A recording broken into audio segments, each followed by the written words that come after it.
जय श्री राम, जय हनुमान बाबा की।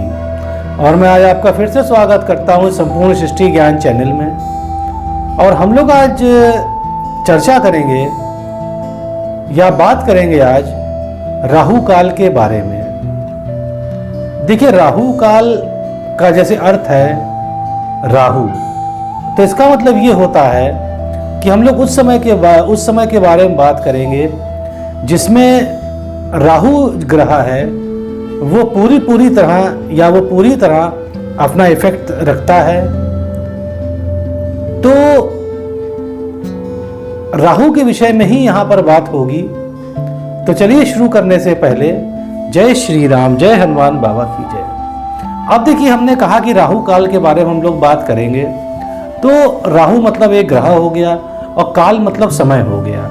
तो जो राहु का समय होता है उसे हम राहु काल कहते हैं। अब ये राहु काल या राहु का समय क्या होता है, इसके बारे में आपको समझाते हैं। देखिए, ऐसा है कि राहु काल जो है सप्ताह के 7 दिन में रहता है। मतलब यह है कि हर दिन राहु काल आता है। मतलब हर दिन एक ऐसा समय होता है जिसमें राहु जो है पूरा इफेक्ट अपना रखता है, जिसको हम राहु काल कहते हैं। तो पहली बात तो स्पष्ट हो गई कि राहु काल या राहु का समय हर रोज आता है। दूसरी बात यह है कि यह काल या राहु काल जो है लगभग 90 मिनट का रोज होता है। तीसरी बात, यह एक अशुभ काल माना जाता है और इसमें कहा जाता है कि इसमें कोई शुभ काम नहीं करना चाहिए। तो देखिए, ये हो गई थोड़ा राहु काल के बारे में। अब देखिए, हम लोग आज ये समझेंगे कि हम राहु काल कैसे निकालते हैं और हम कैसे याद रखेंगे कि कौन सा दिन और किस समय राहु काल होता है, या हम ये कहें कि किस दिन कितने बजे से कितने बजे राहु काल होता है। ये आपको हम एक अप्रोक्सीमेट देने की कोशिश करेंगे। तो अब चलिए हम उसका विधि आपको बताते हैं। देखिए, ऐसा है कि राहु काल निकालने के लिए हम समय सारणी 24 घंटे वाली लेंगे। देखिए, 24 घंटे वाली का मतलब ये है कि रात के 12 बजे जैसे 0 होता है, तो फिर 1 बजे सवेरे 1, 2, 3, 4 ऐसे करके दोपहर का 1 को हम 13 लेंगे, फिर दोपहर के 2 को 14 लेंगे, दोपहर के 3 को 15 लेंगे, ऐसे करके हम चलेंगे। तो जैसे समय सारणी होती है रेलवे की, उसी प्रकार से हमें यहाँ पर कैलकुलेशन करना पड़ेगा। देखिए, हम पहले क्या करेंगे कि हम पहले सूर्योदय का टाइम और सूर्यास्त का टाइम फिर हम बता दें कि हमें नोट करना होगा कि किस समय सूर्य उदय हुआ है और किस समय सूर्य अस्त हुआ है। तो चलिए एक उदाहरण लेते हैं कि मान लीजिए सूर्य उदय होता है सवेरे 6 बजे और सूर्य अस्त होता है शाम को 6 बजे। अब देखिए, अब हम कैसे इसको लिखेंगे। तो अब देखिए, सूर्य उदय हुआ है सवेरे 6 बजे, तो 6 की संख्या आ गई, और सूर्यास्त हुआ है शाम को 6 बजे, तो संख्या आ गई 18। हमने कहा था आपको दोपहर का 1 जो होता है वो 13 होता है, दोपहर का 2 14 होगा, दोपहर का 3 15 होगा, दोपहर का 4 16 होगा, दोपहर का 5 17, दोपहर का शाम का 6 जो होगा वो 18 हो जाएगा। तो हमने अपनी कॉपी में लिख लिया कि सूर्य उदय का समय 6 बजे है और सूर्यास्त का टाइम जो है वो 18 बजे है। ये तो स्पष्ट हो गया। अब इसके बाद आप क्या करिए कि सूर्यास्त माइनस सूर्य उदय, मतलब कि जो समय सूर्यास्त का है उससे माइनस कर दिए जो समय सूर्य उदय का है। तो यहाँ पर क्या आया, 18 माइनस 6, तो ये आ गया 12। तो जो डिफरेंस आया है वो 12 का आया है। अब जो ये डिफरेंस आया है 12 का, उसे आप 8 से भाग दे दीजिए। तो जब आप 12 को 8 से भाग देंगे तो वो आएगा 1.5 घंटा, मतलब 1 घंटा 30 मिनट आ जाएगा। तो ये तो स्पष्ट हो गया। फिर से बता दें आपको कि आपको क्या करना है कि सूर्यास्त का समय माइनस सूर्य उदय का समय कर देना है। ये तो स्पष्ट है, ठीक है। जब ये हो जाए तो जो डिफरेंस आएगा उसे 8 से भाग दे दीजिए।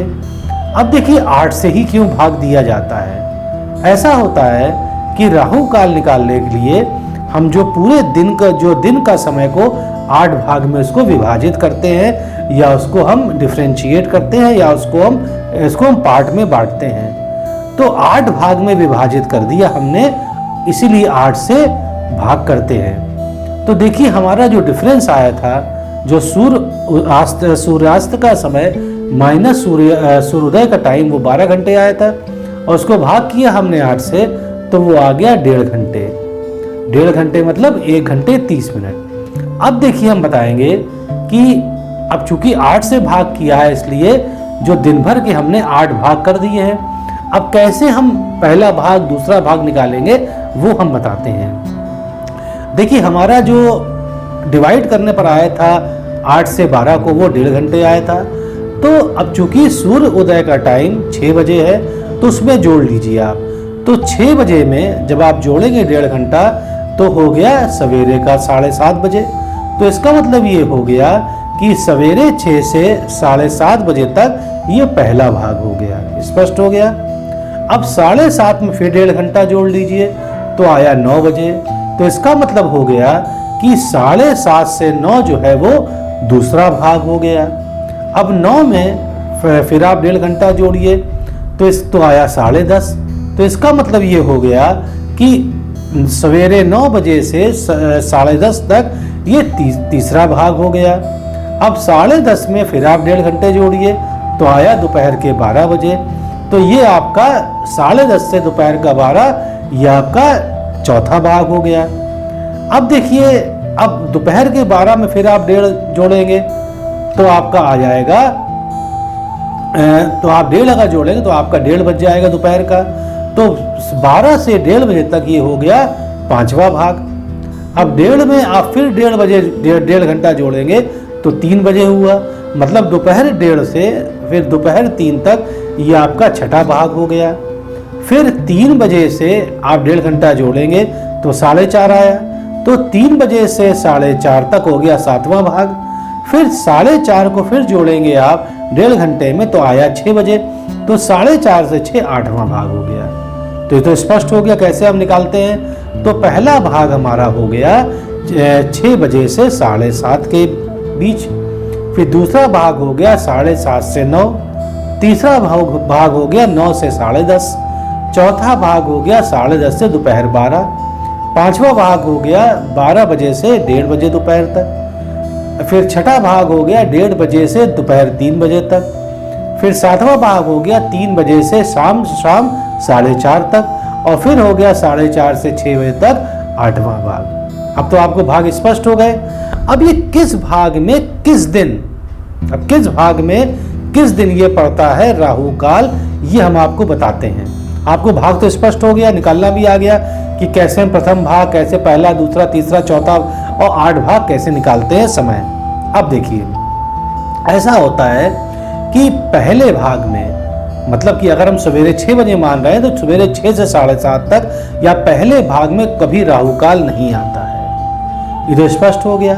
राहु काल हमेशा दूसरे, तीसरे, चौथे, 5वें, 6ठे, 7वें और 8वें में रहता है, और ये हर दिन अलग अलग भाग में रहता है, पर पहले भाग में राहु काल कभी नहीं होता है। अच्छा देखिए, ये भी कहते हैं बहुत लोग कि रात्रि में राहु काल, पर देखिए रात्रि में राहु काल का कोई मान नहीं है। दिन में ही राहु काल माना जाता है, और उसी से बड़े स्पष्ट जो जवाब आते हैं उसी से ही दिन में ही आते हैं। तो इसलिए हम दिन में ही राहु काल मानते हैं हमेशा। तो अब आपको स्पष्ट हो गया कैसे राहु काल निकालते हैं, कैसे उसे भाग करते हैं, और कैसे हम 1 भाग 2 भाग 3 भाग 8 भाग निकालते हैं उसका समय। अब देखें आप हम क्या करते हैं। अब देखिए अब हम बता दें आपको कि जो सोमवार को दूसरा भाग होता है, मतलब अगर उदाहरण जो लिया है उसके हिसाब से सोमवार को जो राहु काल होगा वो 7:30 से 9 तक होगा सवेरे, ठीक है। उसके बाद आया उसका तीसरा भाग जो होता है वो होता है शनि का। तो उदाहरण के हिसाब से वह हो गया 9 से 10:30। तो इसका मतलब ये हो गया कि सोमवार को राहु काल दूसरे भाग में होता है, शनिवार को राहु काल तीसरे भाग में होता है, शुक्रवार को राहु काल चौथे भाग में होता है, बुधवार को राहु काल पांचवें भाग में होता है, बृहस्पतिवार को राहु काल छठे भाग में होता है और मंगलवार को राहु काल सातवें भाग में होता है और रविवार को राहु काल आठवें भाग में होता है। तो अब आप सीख गए हैं कैसे निकालते हैं प्रथम, दूसरा, तीसरा, चौथा, पांचवा। अब देखिए एक आपको सूत्र हम बता दें, एक बहुत सिंपल इंग्लिश की लाइन याद कर लीजिए, तो उससे आप कहीं बैठेंगे कॉपी में लिख लेंगे तो तुरंत आपको याद हो जाएगा। देखिए 2, 3, 4, 5, 6, 7, 8, क्योंकि पहले में राहु काल होता नहीं है, ये शुरुआत दूसरे भाग से होती है। अब देखिए इसका एक जो फॉर्मूला है या फॉर्मूला कहिए, एक कथन है इंग्लिश में, monkey sat for wedding, monkey sat for wedding through turpentine eight sun. अब देखिए एट इसमें काट दीजिएगा, एट से सिर्फ इसलिए लगाया है कि शब्द पूरा सही से इंग्लिश में बन जाए। ठीक है, अब देखिए मतलब क्या है, monkey sat for wedding. Monkey में देखिए शुरुआत में एमओएन आया तो मंडे हो गया, सैट, सैट मतलब हो गया सैटरडे, फॉर मतलब हो गया फार आ गया तो फ्राइडे हो गया, वेडिंग में WED आ गया तो वेंसडे हो गया मतलब बुधवार हो गया, फिर थ्रू, थ्रू मतलब TH आ गया शुरुआत में तो थर्सडे मतलब बृहस्पतिवार हो गया, फिर आ गया थ्रू टर्पेंटाइन तो TU आ गया तो वो ट्यूसडे मतलब मंगलवार हो गया, एट आपको हटा देना है, और सन हो गया संडे मतलब रविवार। तो एट अगर हटा देंगे तो जितने भी हमने बोले हैं, ये जो चीज़ हमने बोली, आपको जो सूत्र हमने बोला है, उसमें आपको सब दिन के वार नजर आ जाएंगे।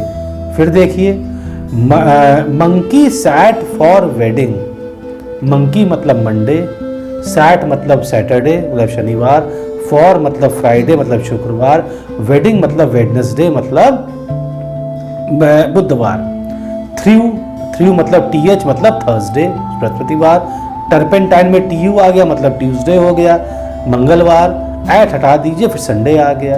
अब इसके नीचे 2, 3, 4, 5, 6, 7, 8 लिख लीजिए।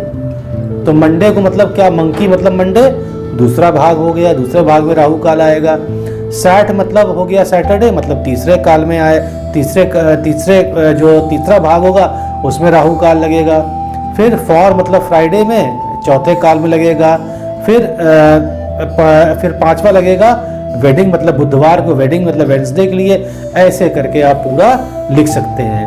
तो फिर से बता दूं मैं आपको, monkey sat for wedding through turpentine eight सन।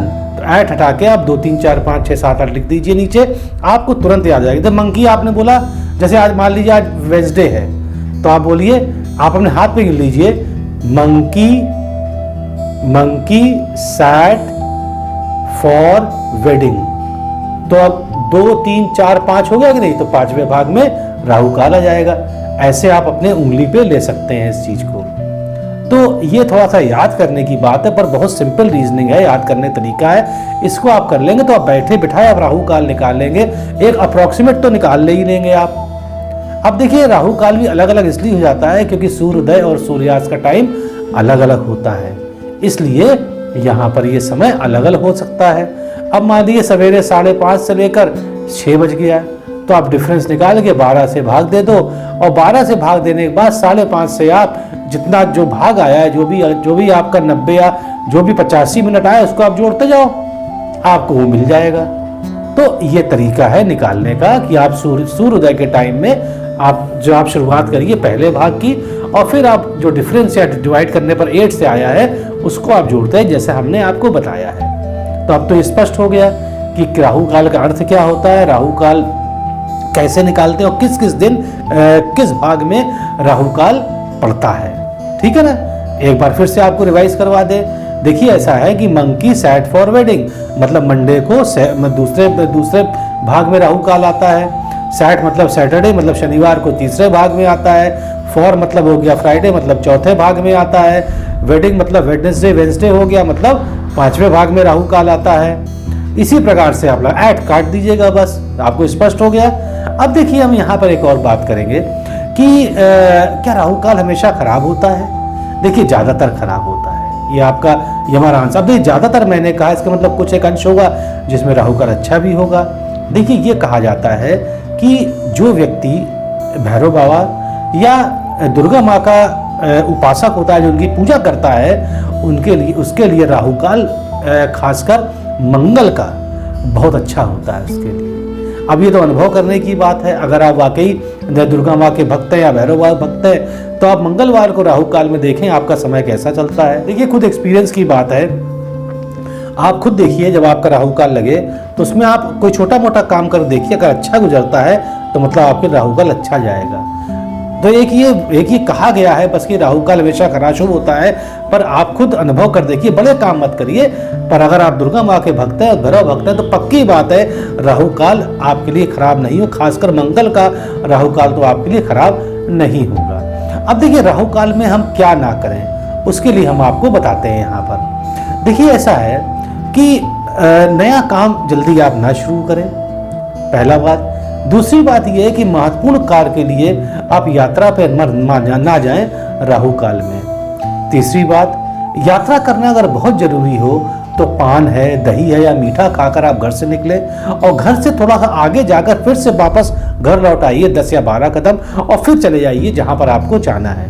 एक ही तरीका माना गया है कि इसमें राहु का इफेक्ट थोड़ा सा कम हो जाता है। चौथी बात यह है कि राहु काल इसलिए ध्यान रखिए, अगर आप व्यापारी हैं तो उसमें उधार या लेन देन से बचिए। उधार देते हैं किसी आपको तो आप मत दीजिए, वो पैसा फंस जाएगा। दूसरी बात यह है कि विवाह हो, सगाई हो, गृह प्रवेश हो, राहु काल कभी मत करिएगा। ये अपने पुरोहित से पूछ लो या अपने आप कैलकुलेशन आप कर सकते हैं, एक अप्रॉक्सीमेट टाइम आपको मालूम पड़ जाएगा कि राहु काल इसके बीच में होगा, तो उसको आप छोड़ दिए। क्योंकि आप बताया मैंने आपको, आप वार के हिसाब से राहु काल खुद निकाल सकते हैं, कुछ ही फर्क पड़ेगा, 90 मिनट का अप्रॉक्सीमेटली होता है, थोड़ा बहुत फर्क पड़ता है, बस वो आपको समझ में आ जाएगा। और दूसरा बता दूं मैं आपको कि यह वाहन है, मकान है, मोबाइल है, कंप्यूटर है, टीवी है या खास जितने भी इलेक्ट्रॉनिक आइटम हैं, आप राहु काल मत लीजिएगा। देखिए राहु जो है वो इन्हीं का ही देवता है, पर राहु काल लेने पर इन चीज़ों में खराबी पैदा हो जाती है अगर इलेक्ट्रॉनिक आइटम लेते हैं। पर यह भी कहा गया है कि वस्त्र आभूषण भी आप मत लीजिए। तो अब देखिए ऐसा है कि कभी कभी ये होता है कि अगर 90 लोगों के लिए कोई चीज़ खराब है, 10 लोगों के लिए वो चीज़ अच्छी होगी, पर आप एक्सपेरिमेंट मत करिएगा, इसको ध्यान से रखिएगा, राहु काल में मत काम करिएगा। हाँ यह है कि अगर आप भक्त हैं दुर्गा माँ और भैरव बाबा के तो आप चेक जरूर कर सकते हैं, पर कोई भी काम करिएगा तो अपने आप कैलकुलेट करके अपने पुरोहित से बात करके राहु काल में काम करने की आप कोशिश करिएगा। हाँ एक और बात है कि जो काल सर्प दोष होता है उसका राहु काल में उसका उपचार किया जाता है। तो उम्मीद है आपको अच्छा लगा होगा, समझ में आया होगा राहु काल कैसे निकालते हैं, पहला भाग दूसरा भाग कैसे होता है। तो उम्मीद करता हूँ अच्छा लगा होगा, और अच्छा लगता है तो सब्सक्राइब करिएगा। अब मैं विदा लेता हूँ आपसे। जय श्री राम, जय हनुमान बाबा, जय कृपा।